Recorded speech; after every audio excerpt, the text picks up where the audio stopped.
안녕하십니까? 삼성 SDS에서 마케팅을 담당하고 있는 최예승 프로입니다. 브리티 RPA 웨비나에 참석해 주셔서 감사드립니다.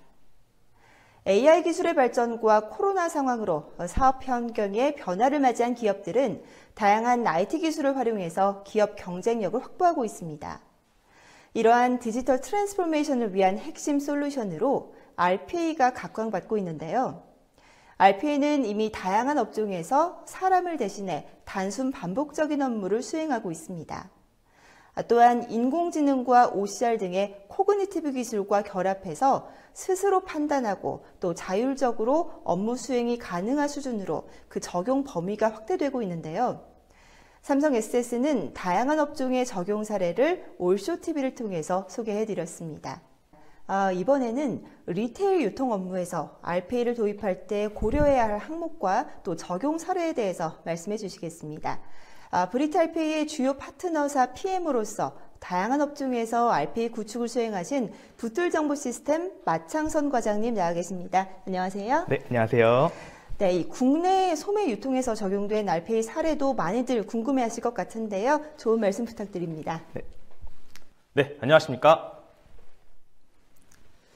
네, 붙들정보시스템의 AI 기술본부에서 근무하고 있는 마창선 프로입니다. 이번 세션은 급변하는 물류시장에 대응하기 위한 리테일 물류 사례에 대한 내용으로 구성하였습니다. 여기에 3가지 업무 사례를 추가로 소개해 드리겠습니다. 순서는 회사 소개와 물류시장의 변화, 그리고 RPA 도입 시 한 번쯤 고민하는 내용과 업무 적용 사례 순으로 말씀드리겠습니다. 먼저 저희 붙들정보 시스템을 소개하겠습니다. 붙들정보 시스템의 붙들은 무언가를 붙들다 라는 표현의 붙들입니다. 붙잡기보다는 여러분들에게 붙들릴 수 있도록 최선을 다해 노력하겠습니다. 네, 저희 붙들정보 시스템의 사업 영역은 다양하게 구성되어 있습니다. 솔루션 공급은 물론 컨설팅과 품질 관리, 그리고 교육, 기술 지원 등 IT 토탈 서비스를 제공하여 고객의 더 높은 가치 창출에 기여하고 있습니다. 네, 주요 고객사로 은행 등 금융고객은 물론 공공제조, 유통에 이르기까지 다양한 업종에 고객에게 사랑받는 기업이 되기 위해 붙들정보 시스템은 노력하고 있습니다. 네, 그럼 왜 붙들일까요? 저희는 24년 동안 다양한 SI 프로젝트를 경험하였고 검증된 솔루션을 자체 보유하고 있습니다. 전자정부 표준 프레임워크 인증과 소프트웨어 프로세스 품질 인증을 정부로부터 인증받아 우수한 사업 품질과 안정적인 서비스를 제공하고 있습니다. 또한 개발은 물론 보안, 감리, 컨설팅, 아키텍처 AI 등 다양한 분야에서 전문 인력 250여 명이 책임감 있는 서비스를 제공하고 있기 때문입니다. 네, 그러면 다음은 리테일 물류 시장의 변화에 대해서 말씀드리겠습니다. 네, 급변하는 경영 환경 변화에 대응하고 치열한 경쟁 사회에서 생존하기 위한 용단입니다라고 GS 리테일과 GS 홈쇼핑을 합병하며 우리 김호성 대표가 이야기를 했는데, 이러한 배경에는 현재 유통업계의 치열한 경쟁과 수입 패턴의 변화가 합병의 주된 이유라고 합니다. 이 합병한 회사는 15조 원이라는 연간 매출액을 기록했는데요. 합병을 했음에도 이 매출액은 연간 매출액이 20조인 네이버에 미치지 못한다는 것을 알 수 있습니다. 네이버의 경우에는 고객 중심 플랫폼을 이미 구축하여 기존 이용하던 서비스와 밀접한 형태의 서비스로 고객을 사로잡고 있기 때문입니다. 그래서 어깨를 선도하기 위해서는 플랫폼 도입이 필수적입니다. 네, 플랫폼에는 배달이 빠질 수가 없는데요. 배달 문화도 유통에 대한 모든 것을 포괄하는 방향으로 변화하고 있습니다. 코로나19로 인한 비대면 서비스가 증가하면서 효율적인 RPA를 활용할 수 있는데, 우선 업종을 불문하고 다양한 업종에서 적용이 가능합니다. 그리고 주문량에 상관없이 배송이 가능한데요. 예를 들어 칫솔 하나를 배달시키더라도 집 앞까지 배달이 가능합니다. 또한 시간에 영향을 받지 않고 24시간 365일 처리가 가능합니다. 네, 여기에 코로나19의 영향으로 비대면 업무 전환 등과 같은 응급 상황에 대처하기 위해 RPA를 적극 활용해야 합니다. 이번에는 앞에서 언급한 생존을 위한 디지털 혁신의 필요성에 대해서 말씀드리겠습니다.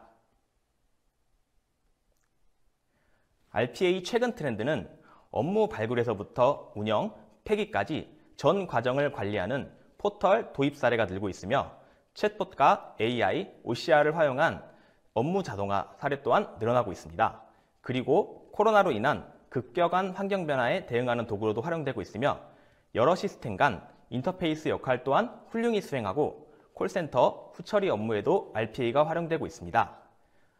또한 프로세스 마이닝을 활용한 업무 발굴 사례도 늘어나고 있는 추세입니다. RPA를 도입해야 하는 이유를 말씀드리자면 자동화에 대한 니즈는 지속적으로 존재하며 AI 등 4차 산업혁명으로 인하여 지능형 사회로 급변하고 있기 때문입니다. 그럼 RPA를 도입하면 어떤 도움이 될까요? 우선 업무 효율성이 올라가고 오류가 감소됩니다. 그로 인하여 고부가 가치 업무에 집중할 수 있는 환경이 조성되어 DT 기반이 마련될 것입니다. 이번에는 RPA 도입 시 한 번쯤 꼭 체크해 주셨으면 하는 내용에 대해 사례 중심으로 소개해 드리겠습니다. 물론 초기 도입부터 검토하면 좋겠지만 사업 확장 시 필히 검토해야 할 내용입니다. 최근 페이스북의 경우 330만 명의 개인정보 유출로 67억 원의 과징금과 형사고발을 당했습니다. 이러한 피해를 방지하기 위해서는 민감한 개인정보를 관리하기 위한 보안 강화가 필요합니다. 먼저 분석과 설계 단계에서 개인정보 취급과 반출, 프로세스나 시스템 변경에 대한 명확한 관리 방안을 마련해야 합니다. 필요시 정보보안팀과 협의하여 개발 여부를 결정해야 하는 경우도 발생합니다. 운영 환경에서의 봇은 부서별 또는 업무 특성별로 분리하고 보안과 안정성을 위해 가상화로 구축하는 고객이 늘어나고 있습니다. 보시는 이사의 사례와 같이 부서별로 권한과 봇을 할당하고 CCTV가 설치되어 출입 통제가 가능한 장소를 RPA 운영실로 사용하는 것이 최선일 것입니다. 아시겠지만 많은 권한을 가지고 있는 봇을 효율적으로 관리해야 하기 때문입니다. 또한 정기적으로 변경되는 암호는 RPA로 구현 가능하나 자동화를 권장하지는 않습니다. 다음은 효과적인 운영을 위한 3가지 운영 사례에 대해 말씀드리겠습니다. 첫째, 명확한 업무 분담으로 역할과 책임 부여가 필요합니다.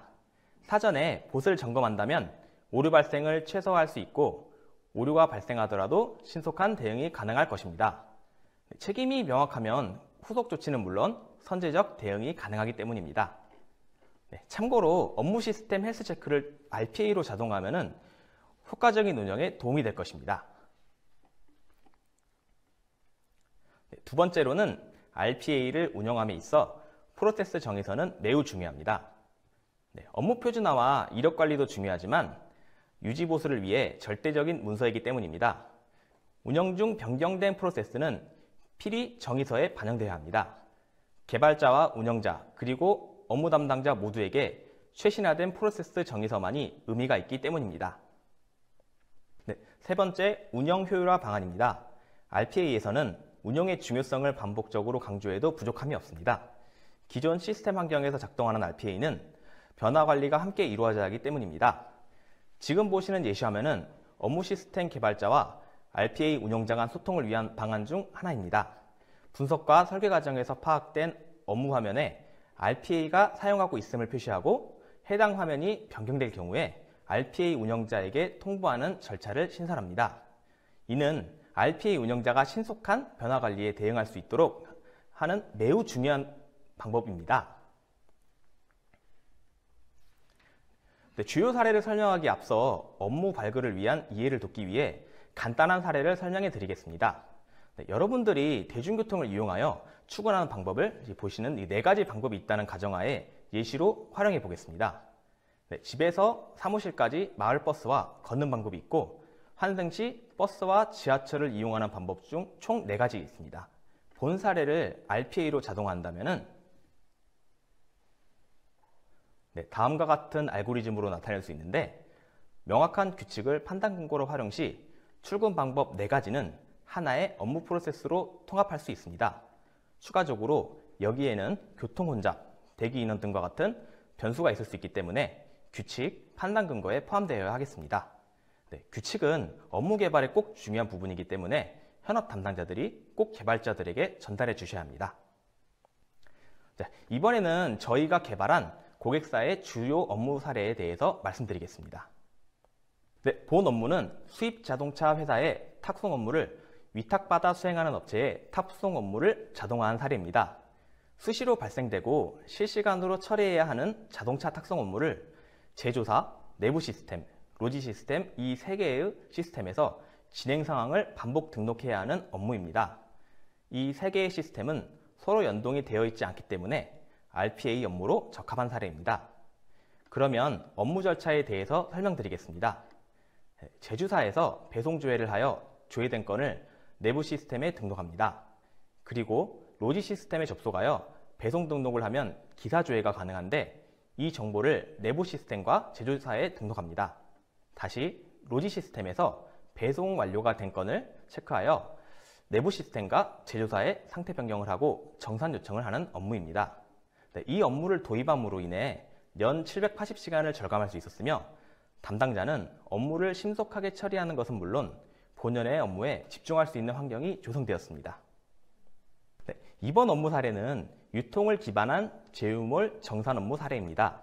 14개의 판매 사이트에 접속하여 판매량, 매출액을 취합하고 보고서를 자동으로 생성해주는 본 업무는 각 사이트별로 업무 화면이 다르고 처리하는 데이터가 달라 처리 방식 또한 상이합니다. 다행히 업무 화면을 제외한 이해 부분이 명확한 규칙이 존재하고 RPA 자동화에 적합하여 자동화를 성공적으로 구축하였습니다.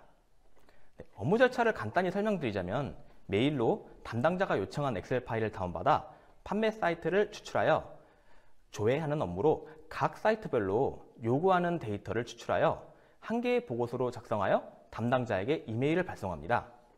이 업무를 도입함으로 인해 연 520시간을 절감할 수 있었으며 담당자는 각 사이트별로 다르게 접속하여 데이터를 조회하는 업무에서 오는 스트레스에서 벗어나게 되었습니다.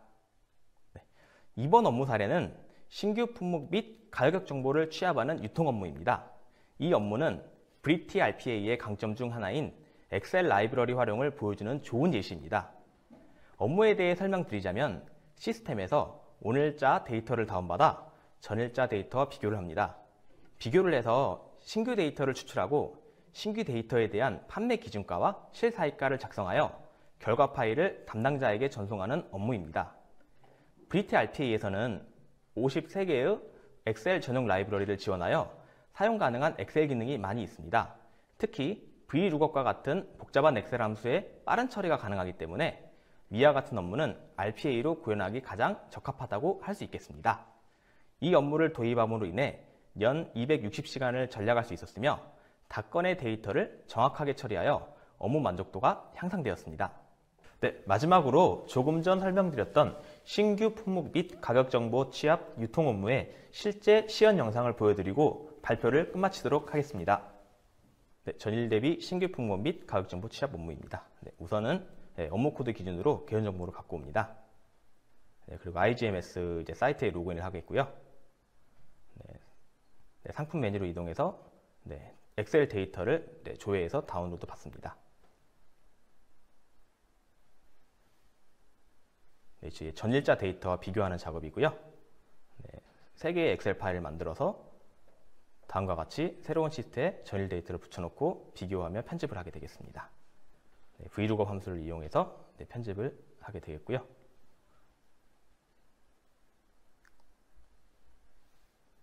네, 신규 항목 같은 경우는 저렇게 빨간색으로 표시해서 쉽게 알아볼 수 있도록 해주고 있습니다.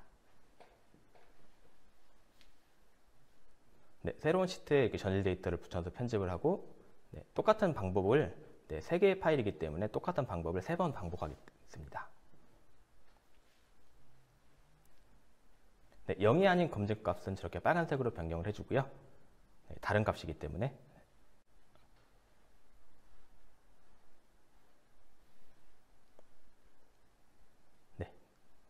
이렇게 VLOOKUP으로 갖고 온 검증값을 저렇게 표시를 하고 다른 거에 대해서는 빨간색으로 똑같이 변경을 해주게 되겠습니다. 저장하고 공유 폴더에 삽입하면 종료가 되겠습니다. 네, 여기까지 사례 소개에 대해 마치고 질의응답 시간을 갖도록 하겠습니다. 네, 좋은 말씀 감사합니다. 우리가 일상에서 흔히 접할 수 있는 유통 상품들도 RPA를 통해서 관리가 되고 있다는 것에 RPA의 대중화가 점점 다가오고 있다는 그런 생각이 듭니다. 발표가 진행되는 동안 역시나 많은 질문을 해주셨습니다. 저희가 그중에서 소중한 질문 2가지를 골라봤습니다. 그럼 첫 번째 질문입니다. 조금 전 영상에 나온 업무를 개발하는데 소요된 시간은 얼마나 되나요? 라는 질문입니다. 네, 신규 품목 업무의 경우는 업무를 이해하고 개발하는 데까지 약 일주일 정도 소요되었습니다. 네, 일반적으로 개발 시간은 업무 난이도에 따라 상이하고 개발자의 역량에 따라 다르지만 가장 중요한 부분은 충분한 테스트와 안정화입니다. 다시 말해 설계, 개발, 테스트, 안정화를 통합하여 한 업무당 한 달 정도 기간을 잡으시면 되겠습니다. 네, 감사합니다. 그럼 다음 질문입니다. 이 RPA 과제 발굴은 어떻게 하셨나요? 라고 질문해 주셨는데요. 답변 부탁드리겠습니다. 네, 가장 먼저 반복하여 작업하는 시간이 많은 업무를 찾았습니다. 여기에 월, 분기마다 하는 업무보다는 매일 하는 업무같이 빈도수가 높고 작업하는 사람이 많은 업무를 중심으로 업무 발굴을 하였습니다. 참고로 저희 붓들은 말씀드린 기준을 템플릿을 만들어 사용하고 있습니다. 네, 잘 들었습니다. 감사합니다. Q&A는 여기까지 하도록 하겠습니다.